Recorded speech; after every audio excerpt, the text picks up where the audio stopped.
Happy New Year, Blues. How are you doing? Welcome back to another video. 2024 Stephen here, bringing in the new year with a little bit of the rivals, talking about what's going on in the Premier League. This was a series I actually started at the start of the season. It was really good. I had several good episodes with loads of guests, and guess what? Life got in the way.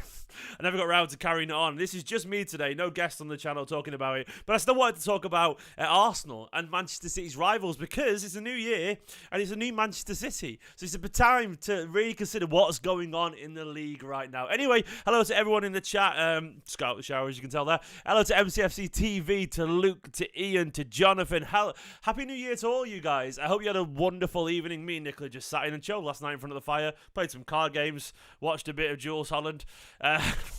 Boring stuff, really. Had a run, watched the fireworks from my attic as Ruben slept downstairs. It was a very mild night, but that is life with a small baby, a small sleeping child. But I enjoyed it, and I feel good today because Arsenal lost yesterday, and things are looking very good in the world of Manchester City Football Club. I would like to say I got 69,000 yesterday, which is very nice. I'm very happy about that, but I want to get a 70k. Like this year, I want to push towards 100k if I can. Every tiny bit of support. If you've got any ideas, guys, how I can make that happen, or anything you want to see on the channel, or any ways that I can just sort of create some community that we can drive towards that 100k, it'd be absolutely appreciated, because it's been difficult over the last year trying to balance all this video stuff with, of course, becoming a father for the first time. And I'm essentially a stay-at-home dad, so I'm changing a lot of nappies while trying to create videos at the same time. So any ideas are absolutely welcome, but let me know in the comments, and that's a genuine, sincere request there. And once again, please do hit likes on these videos and subscribe, because you're not only helping me, you're helping little Ruben out at the same time, which is very nice. And as Masoom said, congratulations on getting 69, Stephen. Nice. I'm a married man with a baby. That ain't happening anytime soon. TMI. Sorry about that. Anyway, guys, I hope you're all well. Anyway, so today I wanted to talk about Arsenal and the Premier League in general. Now, I'll immediately go over to the big screen over here, which is. But when I say big screen, by the way, I mean because it's literally an OBS called big screen. That's what I've called it on the tab, you know. And if you look at that table, things look pretty interesting, don't they? Like, if you could, I wish there was a way to show the league table a few games ago to show exactly what it looked like. But things look very interesting. All conquering Arsenal suddenly struggling a little bit here. It's very interesting. Are Arsenal bottling it? That is the question. I want to know your thoughts in the comments. I want to know what you think is behind their current run of form. Is it just temporary, like Manchester City's form hopefully was too? Is it indicative of a deeper problem, you know? Have Arsenal not signed well? Are they struggling with the pressure? Was the sight of KDB back in training just enough for Arsenal to fall and crumble because KDB owns that club? Or could it be that I'm overreacting to a few bad results? I want to know. I want to know what you think. MCFC TV started his channel. Give it a subscribe. Check it out. I've not checked it out myself, so yeah, congratulations on your channel, mate, and keep going. Happy New Year to Danilo and Daniel as well. So look at this table here right now. So we are currently only 2 points behind Liverpool. Played the same amount of games. 2 points behind, of course, Aston Villa, but we played one game less. We are bang on level points of Arsenal, but we've got a game in hand. Arsenal right now are crumbling a little bit. Arsenal, if you look at where they were, it's not been good. Their form has dropped and dipped an awful lot. We'll go to their results. Things were looking rosy. And you see there's a lot of green there, you know.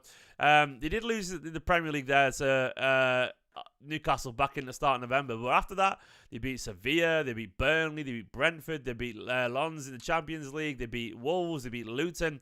And then things started to get ropey. Some challenging games arrived, you know, and they had Aston Villa away. They played pretty well on that in terms of the XGs you can see there, you know. They were probably the better side. They probably would felt that they were lucky to lose that, but they did, you know. They created a few big chances. Their XG was high, but largely Aston Villa. You know, they 4 big chances to Aston Villa 0. Aston Villa sort of kind of shithoused them and got the result that they would feel that they deserved. And then you go back to the next games after that, things started to unravel a little bit here. A draw against PSV, I mean, they were fine anyway. They were already through, but, you know, not ideal away. They did beat Brighton 2-0, which was very encouraging. It's a good result that against Brighton. Always, Brighton are a very good side. They dropped points against Liverpool. Now, they were actually pretty good against Liverpool from what I can tell. But Liverpool, of course, based on the balance of stats, probably felt they could have won that maybe. It was a pretty even game. I think 1-1 was pretty much a fair result there. But, either way, that was another round of points dropped. And it was interesting to see how Arsenal responded to that. And it wasn't very well, if we're being honest. They lost 2-0 to West Ham. Then yesterday, they lost 2-1 to Fulham. And the thing is, when I look around online now, Arsenal fans are starting to point fingers, which is very, very, very interesting. And Neil's raised the point. He's in the chat. He said, Arsenal not bottling anything. They've just gone through a bad patch, much like we did. You're absolutely right. It is a bad patch. I guess the argument is, and bottling's a strong word, and it's just for, look, bottling's a strong word, and it's for the thumbnail, and it creates a narrative around it. But what I mean, really, in a more nuanced sense, is, are they feeling the pressure? I think they are. I think they really are. I think they're aware of the expectation that they're under. I said last season, towards the big run-in, Arsenal fans were buzzing because they had 50 points at the halfway point. They were absolutely flying. And everyone was saying, and Arsenal fans weren't listening, it's so much harder when every game matters. The first half of the season, it sort of just doesn't matter at all. It gives you a little base to build on, but largely it does not matter, because the only games that matter are when all of a sudden the title is staring you down and everyone starts to dig in because winter is tough, and then you realise all the teams down the bottom are fighting for their survival. All the teams around the middle are trying to push towards the European spots. All the teams at the top want that Champions League spot or the title. Everyone suddenly wants something. Everyone sees their hand that they've got and they start playing their cards, and that is where it gets difficult. And Arsenal, when they cruised at the start of last season, they thought, a lot of their fans, I remember the videos, I remember the clips, I remember chatting to Robbie early last year, and he was saying, "Oh yeah, we're not gonna struggle, we're gonna do it." And it changes. It becomes different because all of a sudden teams figure you out. You can play 19, 20 games and everyone gets surprised by your glorious form, your free-flowing football. But everyone goes, right, we've got a body of work to study Arsenal. They do this, they do that. Let's stop it. And it gets hard when you've got to come up with a new solution to more questions. And teams started to ask more questions or give answers to Arsenal's questions. And that is when it gets difficult. Last season, they did. And bottle it is probably a harsh word, but they were so far out in front at one point, but they could not handle the expectation last season. They couldn't. And I think Arsenal last season did as good as they possibly could do. I don't mean that in a patronising sense. I think City were just better, and Arsenal reached the peak of their experience. But the question comes around again now, have Arsenal really added enough to change that? Have they added enough to take him to that next level? They signed Kai Havertz. If we're being totally honest, Havertz is a good player. Is he a great player? No. They signed, of course, Declan Rice, fantastic player. But once again, does he have the experience necessarily?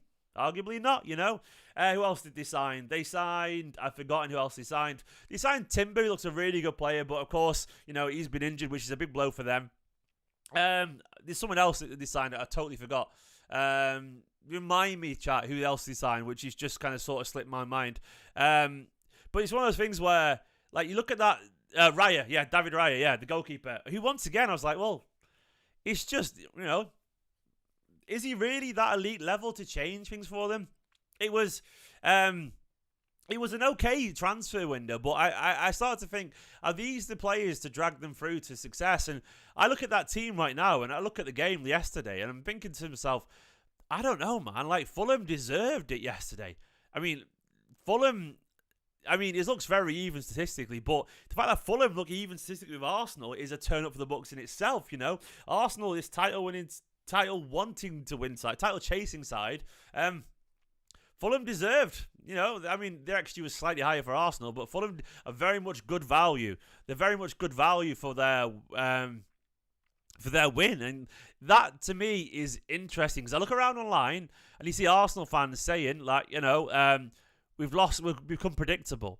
And that is the problem. In the second season, for Martinelli and Saka, Martinelli are still very good players, but their tricks won't work again when everyone really wants to stop you. Declan Rice is a cracking player. But Declan Rice, I put a tweet last night that I think Arsenal missed Xhaka more than they realise. Now, I would say probably Kai Havertz is the one that's coming for Xhaka, potentially.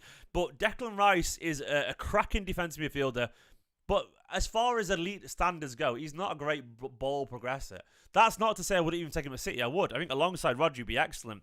Because in that instance, I would tell Declan Rice to sit and let Rodri go forward like we know he can so devastatingly, because Rodri's way more creative and a better passer on the ball. It's a different level entirely, and I mean that with greatest respect to Declan Rice. They're not even in the same level that way when it comes to on-the-ball abilities. But Declan Rice, an excellent athlete, but, you look at the midfield last season, I would argue Thomas Partey, he might even be a little bit more technical than Declan Rice. Probably is, arguably, maybe not, very little in it. But then last season, they had Xhaka, and Xhaka is a much... I know he had his head lost moments, Xhaka, but granted, Xhaka was a really smart footballer on the ball. It's not a coincidence, that he's doing really well right now as well. Xhaka is so underrated. I mean, right now he's at the all-conquering Bayer Leverkusen, and Xabi Alonso loves him, and I don't think that's a coincidence. Xabi Alonso understands and recognises someone who's good on the ball. And I look at that midfield right now, and compared to last season, Kai Havertz is a failed striker, and he's nowhere near smart enough to unlock teams that are struggling deep. I think Partey, Xhaka, and Odegaard was way better balanced. And they've got a striker in Gabriel Jesus, who has returned to the Gabriel Jesus that we all knew and loved, and also loathed at the same time. Look, I'd hand on heart love Gabriel Jesus. I do. I think he's an excellent footballer. I think he's brilliant. But he's not a great striker. He just isn't a great striker.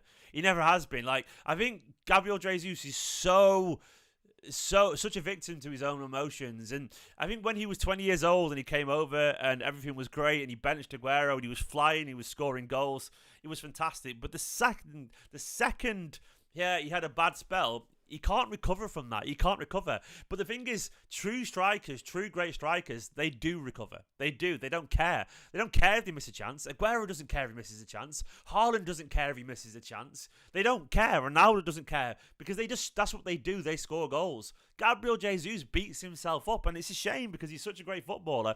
But he'll always be a good striker. He will score 15 to 20 goals every season for most teams.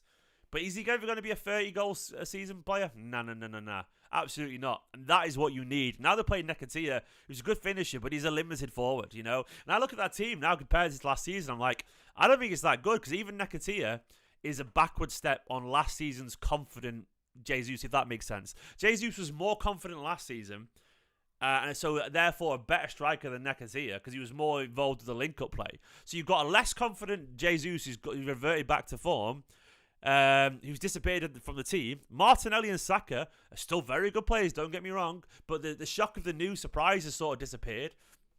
Declan Rice is a very good defensive midfielder, but they're struggling to break teams down a little bit, and you can sense the frustration. Now, don't get me wrong, Arsenal are still going to do really well. They're probably still going to be up there. You look at the matches coming up. They've got Liverpool in the FA Cup, but they've got a really interesting run of games there. And we look at this now. These games are not nice for Arsenal. Crystal Palace at home. We know that is a tricky game, man. That is a tricky game, Crystal Palace at home. Because Forest away, ask Man United if that's easy right now. Okay, United are terrible, but you don't want to play Forest away. You've got nothing to lose. Liverpool, West Ham away, Burnley away. Okay, they should win that, but then they've got Newcastle. This run of games to them, I can see a couple more losses there. I really can. And if I can read Daniels in the chat, I'm not saying Declan Rice has made Arsenal weaker. I'm not at all saying that. I think he's a cracking player. But what I would say is their balance of creativity in the midfield has switched a little bit. I would say Xhaka's the weak link. No, sorry, Xhaka. Havertz is the weak link there. I don't... He's great for them defensively, but he doesn't offer as much on the ball, I would argue, going forward. And I think now, when you've got so many low blocks at the facing, it's interesting. It's very interesting. He's a brilliant player, and once again, I would have him at Man City in a heartbeat. I think alongside Rodri would be fantastic. But I do think he's learning a little bit, and I don't think he's been quite as... I think Arsenal fans have become very enamoured of him very quickly, as they should be.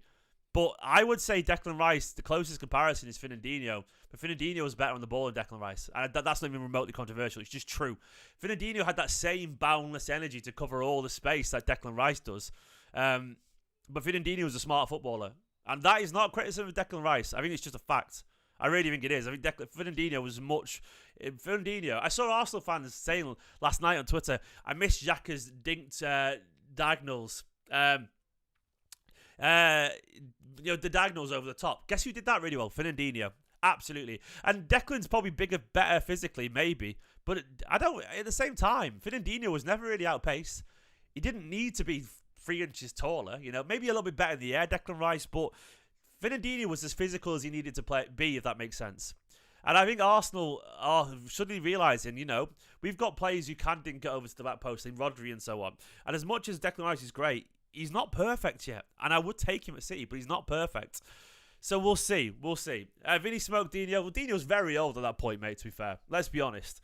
Yeah, and I also agree with Daniel, actually. Xhaka did bring intensity to the midfield. He was mental, but you need a bit of craziness. I would argue you do every now and then. Now, Arsenal, they will be fine, I reckon, but it is an interesting discussion to have, isn't it? I think it's a very interesting discussion to have about where they're at right now. And I know Arsenal fans will get annoyed watching this, but guys, don't get annoyed at me. Get annoyed at your own team, because I've seen the comments online, and I'm just repeating talking points here that Arsenal fans have been doing themselves. And this is not me coming at it from a City fan perspective. I'm trying to be honest here. I think Arsenal are a great side, but I think there's weaknesses in that team still. I think Kai Havertz is just not, and never will be, an elite level midfielder. He's just not that guy. I'm sorry, he won't be in the Premier League. Is he ever going to touch Gundogan, Bernardo Silva, De Bruyne, even Foden, what he's doing right now? No, Kai Havertz, he's not that and never will be. Decent squad signing, but 60-odd million? I'm sorry. I just don't see it. I just don't see it at all. I really don't. And they are definitely in need of a striker. In terms of the rest of the team, looking around the rest of the table, Liverpool, of course, going pretty strong. This has been a great season for them. They'll be happy. Of course, 2-0 win away at Burnley was great for them. They've not played, actually, since Boxing Day. Who have they got next? They've got... is it tonight? Is it Newcastle tonight? Oh, come on, Newcastle. That would be interesting. Now, Liverpool will win that, but that would be very interesting to see. I think Liverpool, they could drop points, They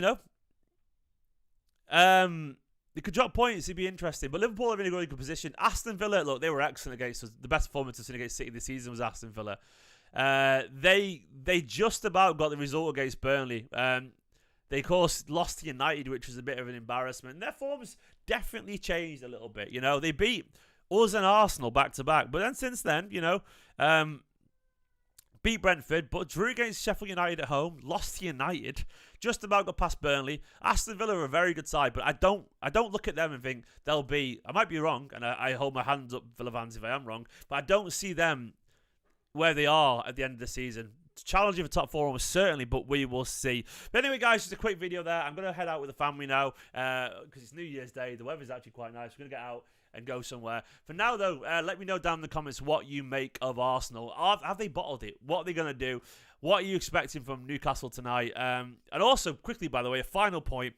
I just want to quickly go over to some comments from Guardiola, which I saw, and I will talk about it. I'll do 5 things learned as well for the game the other day later on tonight, because I think it's interesting to see all the press conference comments come out from Guardiola. But I really enjoyed these comments, by the way. I really enjoyed them about Phil Foden. This was music to my ears. He said about Foden playing midfield, Urawa, Fluminense, Goodison Park, and today versus Sheffield United, he was outstanding. All 4 of his games have been top class. He's playing good, scoring goals and assists, and all the important things that we need of him. There are guys in small spaces, and we need this type. Like David Silva from before, or Ilkay Gundogan, for example. They're really, really good in these spaces. That's why I'm really pleased that Phil Foden against his Palace, I think he learned his lesson. He said against Palace, he lost the ball, he decelerated the actions, but he's so young. After, when he lost the ball, he felt guilty and wanted to solve it and gave away a penalty. We talked, and all the team in that position, if you feel they're going to score, be calm. In that moment, he felt so bad because he's an incredibly lovely guy, but it's lessons to learn. Hopefully it's the last time it happens, but it's football. Sometimes it's human beings. It happens. But this is the one here that I'm excited about. This here. That comment there. That to me is very exciting. That is the first time. Well, these 2 comments here as well, by the way. Both of these tweets here. The first time I've heard Guardiola talk about Phil Foden in that way about playing in midfield. playing in the small spaces like David Silva and Gundogan. He's comparing Phil Foden there to Gundogan and to David Silva. I really feel that Phil Foden as an 8, we're that close to it. I think this is the first time Guardiola has seen Phil Foden keep the ball, use it intelligently, while also adding that attacking further that he does so well. And I can't wait to see Phil Foden continue to develop. My dream is Rodri, De Bruyne, Foden. I think it's close, you know. I think Pep is starting to trust him. He's finally saying the words. He's comparing him to Gundogan and David Silva and saying his performances are top class, and they have been. I think he's learning, you know. I think he's getting there, and I can't wait to see it. Imagine.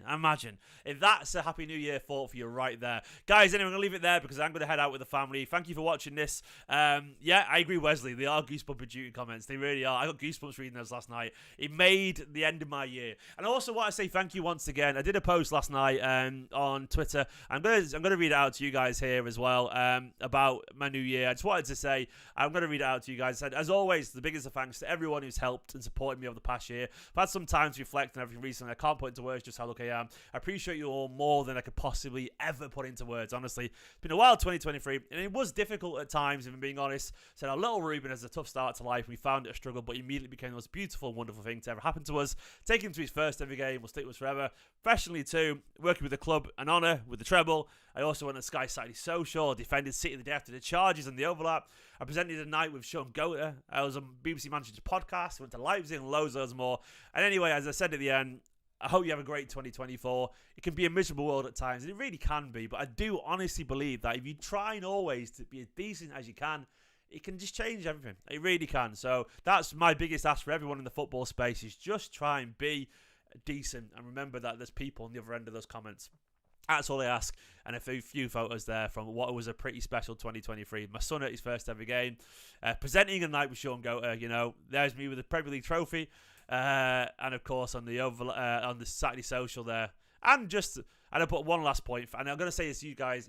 It's in the age of sensationalism and tribalism. And the fact that you guys are willing to turn up and watch these videos still, like, I don't think I'm the smartest, or funniest or most entertaining person, but I try and be honest always. And that was just an excuse to post that picture of me and Alvarez. But guys, I mean that, and I wanted to say it to you guys while you were watching. I love you all loads. I get the fact that I get to do this for a living. It means the world to me, and it does make me want to cry. It really does. So thank you so much.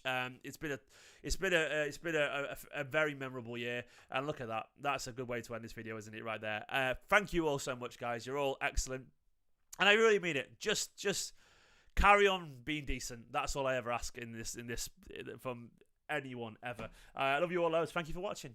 In a bit, have a wonderful day. Bye bye. Happy New Year.